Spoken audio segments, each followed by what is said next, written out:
ఓం మహాగణాధిపతయే నమః. ఓం గురుభ్యో నమః. ఓం శ్రీమాత్రే నమః. పరమేశ్వర స్వరూపమైనటువంటి జ్యోతిష, వాస్తు మరియు ఇతర అనేకమైనటువంటి శాస్త్రములను మనకు అందించినటువంటి మహర్షులకి నమస్కారం.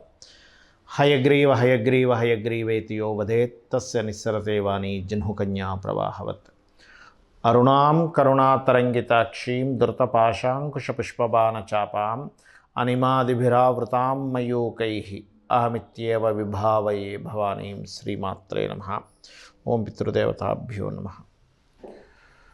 మనం ఈరోజు ఫిబ్రవరి మాసంలో 1వ తేదీ నుంచి నెల ఆఖరి వరకు ఉన్నటువంటి గ్రహస్థితి ఏ విధంగా ఉంది, అదేవిధంగా ద్వాదశ లగ్నాల వాళ్ళకి లగ్నం తెలియని వారు రాశి నుంచి చూసుకోండి, ద్వాదశ రాశి నుంచి కూడా చూసుకోవచ్చు. వీరికి ఏ విషయాల్లో బాగుంది, ఏ విషయాల పట్ల జాగ్రత్త వహించాలి, మరియు అదేవిధంగా మీరు చేయవలసిన దేవతా ఆరాధన ఏమిటి అనేటువంటి విషయాలు మనం ఒక్కొక్క రాశి లేదా ఒక్కొక్క లగ్న పరంగా మనం ఇప్పుడు తెలుసుకుందాం. కర్కాటక లగ్నము, కర్కాటక రాశి. కర్కాటకం వారికి కనుక చూసుకున్నట్లయితే ఇక్కడ రాశి నుంచి దశమ స్థానంలో గురువు యొక్క సంచారం అనేటువంటిది, మీరు ఏదైతే చూడండి అకౌంట్స్ రిలేటెడ్, బ్యాంకింగ్ రిలేటెడ్ ఈ రంగాల్లో ఉండేటువంటి వారికి, లేదా టీచింగ్, ట్రైనింగ్, కన్సల్టెన్సీ సెంటర్స్ ఇటువంటి రంగాల్లో ఉన్నటువంటి వారికి మీకు ఇది ఈ కాంబినేషన్ ఏదైతే ఉందో చాలా చక్కగా యోగిస్తుంది. అదేవిధంగా మరొక విషయం ఏంటంటే ఫైనాన్షియల్ గ్రోత్ అనేటువంటిది ఈ యొక్క వారం ఈ నెలలో పూర్తిగా కనుక చూసుకున్నట్లయితే 2వ స్థానాధిపతి దాదాపుగా దాని యొక్క గ్రహస్థితి కనుక చూసుకుంటే కొంతవరకు ఈ బిజినెస్ రంగాల మూలంగా ఫైనాన్షియల్ గ్రోత్ అనేటువంటిది ఉంది. మొదటి 14 రోజులు కూడా ఇన్వెస్ట్మెంట్స్ అనేటువంటివి ఏవైతే విదేశీ ఇన్వెస్ట్మెంట్స్, విదేశాల్లో ఇంపోర్ట్ ఎక్స్పోర్ట్ ద్వారా బిజినెస్ చేసే వీటి విషయాల్లో ధనయోగం అనేటువంటిది చూపిస్తుంది. ఆఫ్టర్ 14th తర్వాత ఉండేటువంటి గ్రహస్థితి కొంచెం మీరు కొన్ని కళారంగ సంబంధంలో ఉండేటువంటి వారికి ఎక్కువగా ధనయోగం చూపిస్తుంది అక్కడ. అదేవిధంగా గృహ సంబంధించినటువంటి విషయాల్లో ప్రధానంగా ఈ శుక్రుడు ఎప్పుడైతే 6వ స్థానంలో ఉన్నాడో, శుక్రుడు 6లో ఉండడం అనేటువంటిది స్త్రీ మూలకంగా ఏదైనా ఒక చిన్న ఘర్షణ వాతావరణం, స్త్రీల విషయంలోని స్త్రీతోని ఎవరికైనా అప్పు ఇవ్వడం ద్వారా కొంత ఘర్షణ అనేటువంటి చూపిస్తుంది. కాబట్టి ఈ యొక్క విషయాల పట్ల కాస్త జాగ్రత్తగా ఉండండి. నార్మల్గా చూసుకుంటే కనుక మీకు ఫైనాన్షియల్ గ్రోత్ అయితే అద్భుతంగా ఉంది, దానిలో ఎటువంటి ఇబ్బంది లేదు. అదేవిధంగా మరొక విషయం ఏంటంటే ఇక్కడ చూసుకున్నట్లయితే అగ్రిమెంట్స్ రాసుకునేటప్పుడు, ఏదైనా ఎవరితోనైనా ఒక మాట మాట్లాడుకునేటప్పుడు, అగ్రిమెంట్స్ రాసుకునేటప్పుడు మాత్రం చాలా కేర్గా ఉండాలి. ఎందుకంటే ఇక్కడ ఈ కాంబినేషన్ ఏదైతే ఉందో ఈ 3వ స్థానంలో అగ్రిమెంట్ స్థానంలో కేతు ఉన్నందుకు మీరు ఖచ్చితంగా దాన్ని ఏమంటారు, ఒక్కసారి అగ్రిమెంట్ పేపర్స్ పూర్తిగా చదువుకొని దాని తర్వాత గణపతిని తలుచుకొని అగ్రిమెంట్ స్టార్ట్ చేయండి. ఏదైనా ఒక ప్రాపర్టీస్ తీసుకునేటప్పుడు కూడా 1కి 4 సార్లు అందులో ఏదైనా దోషం ఉందా, అంటే వాస్తు దోషం ఉందా, లేకపోతే ఏదైనా మనం తెలియకుండానే లిటికేషన్లో ఉన్నటువంటి ల్యాండ్స్ ఏమైనా తీసుకుంటున్నామా, ఇటువంటివన్నీ కూడా తెలుసుకొని తీసుకోండి.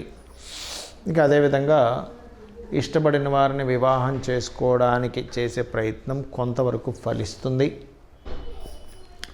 మీ యొక్క జీవిత భాగస్వామికి ఏదైనా గవర్నమెంట్ రిలేటెడ్ సంబంధించినటువంటి ధనము ఏదైనా రావాల్సింది, కానీ గవర్నమెంట్స్ జాబ్స్ కోసం ప్రయత్నం చేసేటువంటి వారు మీ యొక్క జీవిత భాగస్వామి ఏదైనా ట్రై చేసినట్లయితే మొదటి 14 రోజులు కొంచెం సీరియస్గా ట్రై చేసినట్లయితే బాగుంటుంది, 14th of February లోపల. అండ్ అదేవిధంగా దాని తర్వాత కూడా గ్రహస్థితి యోగించట్లేదని కాదు, కాకపోతే ఇక్కడ కొంచెం ఎక్కువ ప్రభావం అనేటువంటిది చూపిస్తుంది. అదేవిధంగా దశమంలో గురువు ఉన్నందుకు ఇక్కడ ప్రధానంగా ప్రాపర్టీస్ కొనుక్కోవడం, వాహనాలు కొనుక్కోవడం, ఉద్యోగంలో కొంతవరకు ఇంప్రూవ్మెంట్స్ రావడము ఇటువంటివి గోచరిస్తున్నాయి. కాకపోతే ఈ 14 ఫిబ్రవరి తర్వాత నుంచి రవి అంటే అధికారులకి కారకుడైనటువంటి రవి కాస్త 8వ స్థానంలో ఎప్పుడైతే సంచరిస్తున్నాడో ఇది కొంతవరకు ఏంటంటే ఈ అధికారులతో ఒత్తిడి, సప్తమ స్థానంలో కుజుడు ఉన్నందుకు సహజంగా సప్తమంలో ఉండేటువంటి కుజుడు ఇచ్చేటువంటి రిజల్ట్స్ ఏమిటి అంటే ఇది కొంతవరకు జీవిత భాగస్వామితో కానివ్వండి, లేకపోతే పార్ట్నర్స్తో కానివ్వండి కొంత స్ట్రెస్ని క్రియేట్ చేస్తూ ఉంటాడు. మరి ఈ స్ట్రెస్ ఇదంతా కూడా తగ్గాలి అంటే మీరు చేయవలసింది ఏమిటి? సుబ్రహ్మణ్యేశ్వర స్వామి ఆరాధన లేదా ఓం స్కందాయ నమః అనే నామస్మరణ చేయడం అన్ని విధాల ఉత్తమం. ఇప్పటి వరకు మనం తెలుసుకున్నటువంటి గోచార ఫలితాలు ఏవైతే ఉన్నాయో వీటికంటే కూడా అతి ముఖ్యంగా మీరు తెలుసుకోవాల్సినటువంటిది మీ పర్సనల్ చార్ట్. పర్సనల్గా మీ యొక్క జన్మజాతక చక్రంలో ఏదైతే గ్రహస్థితి ఉందో అది మీకు మెయిన్గా రూల్ చేస్తుంది. మీరు జన్మించినప్పుడు ఉన్నటువంటి గ్రహస్థితి, మీరు ఏ తేదీలో జన్మించారు, ఏ నెల, ఏ సంవత్సరము, ఏ సమయము, ఏ ప్రాంతము, అంటే ఎక్కడ పుట్టారు, ఏ టైంలో పుట్టారు అనేటువంటిది. ముఖ్యంగా ఎక్కడ పుట్టారు, ఏ టైంలో పుట్టారు అనేది లేకపోతే లగ్నం అనేటువంటిది ఐడెంటిఫై అవ్వదు. లగ్నం ఎక్కడ పడింది మీరు జన్మించినప్పుడు, దాన్ని బట్టియే మీకు మిగతా గ్రహాలన్నీ కూడా, 2 ఛాయాగ్రహాలు మిగతా గ్రహాలన్నీ కూడా, అంటే ఏమిటి, రవి ఉన్నాడు అనుకోండి, మీకు పేరు ప్రఖ్యాతలు ఇచ్చేటువంటి రవి ఎంత స్ట్రాంగ్గా ఉన్నాడు. రవి స్ట్రాంగ్గా ఉంటే మీరు రాజకీయాల్లోకి వెళ్ళొచ్చా, మెడికల్ రంగాల్లో వెళ్ళొచ్చా, తండ్రి పరంగా ఎలా ఉంటుంది, ఇవన్నీ చెప్తుంది రవి. అదే చంద్రుడున్న స్థితిని బట్టి మీ మానసిక స్థితి ఏమిటి, కుజుడున్న స్థితిని బట్టి మీకు భూ సంబంధించినటువంటి యోగాలు ఎలా ఉన్నాయి, బుధుడున్న స్థితిని బట్టి మీకు ఉండేటువంటి రిలేషన్స్ కావచ్చు, విద్యా సంబంధించినటువంటి విషయాలు కావచ్చు ఎలా ఉన్నాయి. అదేవిధంగా శుక్రుడిని బట్టి వివాహము, సుఖాలు, భోగాలు, శని భగవానుని బట్టి మీకు ఉండేటువంటి కర్మ, మీ కర్మ ఏమిటి, మీ జన్మజాతకంలో మీ పాస్ట్ లైఫ్లో చేసుకున్న కర్మ ఏ రకంగా మీరు పొందగలుగుతారు అనేటువంటి శని భగవానుడు చెప్తాడు. ఆ రకంగా రాహుకేతువులను బట్టి కాలానికి మోక్షానికి కారకులు. అంటే సమయం ఏదైతే ఉందో, ఈ లగ్నం ఏదైతే ఉందో, ఈ లగ్నం ఎందుకు ఐడెంటిఫై చేసుకోవాలంటే మీరు ఎందుకు, అంటే మీరేమిటనేటువంటిది మీ లగ్నం చెప్తుంది. మీ ధనాధిపతి ఎక్కడున్నాడు దాన్ని బట్టి మీరు ఏ రంగాల్లోకి వెళ్తే మీకు ధనయోగం కలుగుతుంది, ఎక్కడ మీరు ఫైనాన్షియల్గా జాగ్రత్తగా ఉండాలి, లైఫ్లో ఎటువంటి మార్గం ద్వారా మీకు ధనయోగం వస్తుందని. అదేవిధంగా మనకి 4th హౌస్ని బట్టి మీరు ఏ డైరెక్షన్స్లో ఉంటే బాగుంటుంది, మీ పేరుని 4000 తీసుకొని మీరు ఎప్పుడు అసర్ట్స్ కొంటే బాగుంటుంది. చాలామందికి మిస్టేక్ జరిగేది ఏంటంటే ఈ సమయంలో అసర్ట్ కొంటే మంచిదే అన్నప్పుడు తెలియకుండానే అనుకూలించినటువంటి సమయం కాకుండా అనుకూలించిన సమయంలో అనుకూలించినటువంటి దిశలో కొంటారు, అక్కడ ప్రాబ్లం అవుతుంది.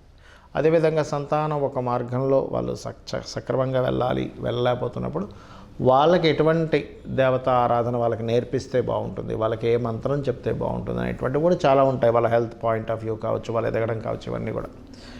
అదేవిధంగా ఇన్వెస్ట్మెంట్స్ కావచ్చు, అబ్రాడ్కి వెళ్ళేటువంటి యోగం కావచ్చు, ఇవన్నీ మీ పర్సనల్ చార్ట్లోనే ఉంటాయి, గుర్తుపెట్టుకోండి. అయితే మీకు సందేహం కలగవచ్చు ఇక్కడ, ఇవన్నీ నా పర్సనల్ చార్ట్లోనే ఉంటే మనం అనేందుకు ఈ గోచార ఫలితాలు చెప్పుకుంటున్నాము అనేటువంటిది. ఇక్కడ ఒక విషయం గుర్తుపెట్టుకోండి, మనము ఒక ప్లానింగ్ అనుకుంటాం, మనం ఒక ప్లాన్ చేసుకుంటాము, మన ప్రయత్నం మనం ఒకటి చేస్తాము, కానీ బయట ఉండేటువంటి పరిస్థితులు అంటే ఏమిటి, ట్రాఫిక్కే కావచ్చు, బిజినెస్ సంబంధంగా మార్కెటే కావచ్చు, వాతావరణమే కావచ్చు, ఇవి అనుకూలించలేదనుకోండి. మనం ఒక ప్రయాణం చేస్తున్నాం, ట్రాఫిక్ బాగా జామ్ ఉంది, గంటలో వెళ్ళాల్సింది 2 గంటలు పట్టచ్చు, 3 గంటలు పట్టచ్చు. ఏమిటంటే మీ ప్రయత్న లోపం ఎక్కడా లేదు, కానీ బయట ఉండేటువంటి పరిస్థితులు వల్ల మీకు లేట్ అయింది. అలాగే గోచార గ్రహాలు కూడా ఎక్కడెక్కడ ఏ గ్రహం ఉంది ఇప్పుడు ప్రజెంట్ ఉన్న కండిషన్లో, అది మీకు మీరు చేస్తున్నటువంటి దానికి ఏ రకంగా అది అబ్స్ట్రకిల్ చేస్తుందా లేకపోతే అది సపోర్ట్ చేస్తుందా, ఇదే గోచార ఫలితాలంటే. కాబట్టి ఈ గోచార గ్రహాల యొక్క స్థితిని మనం చెప్పుకుంటున్నాం. సో మీరు మీ జన్మజాతక ఫలితాలని, మీ గోచార గ్రహాల స్థితిని తెలుసుకొని మీరు పరిపూర్ణమైనటువంటి విజయాన్ని పొందాలని, అదేవిధంగా మీరు పితృదేవత అనుగ్రహం కూడా ఇప్పుడున్న గ్రహస్థితిలో ముఖ్యంగా మీనరాశిలో రాహు సంచారం జరుగుతున్నందుకు తారుమారు అవుతుంటాయని అంచనాలు కానీ అవన్నీ కూడా. కాబట్టి ఇక్కడ పితృదేవత ఆరాధన ఎక్కువగా చేయాలి.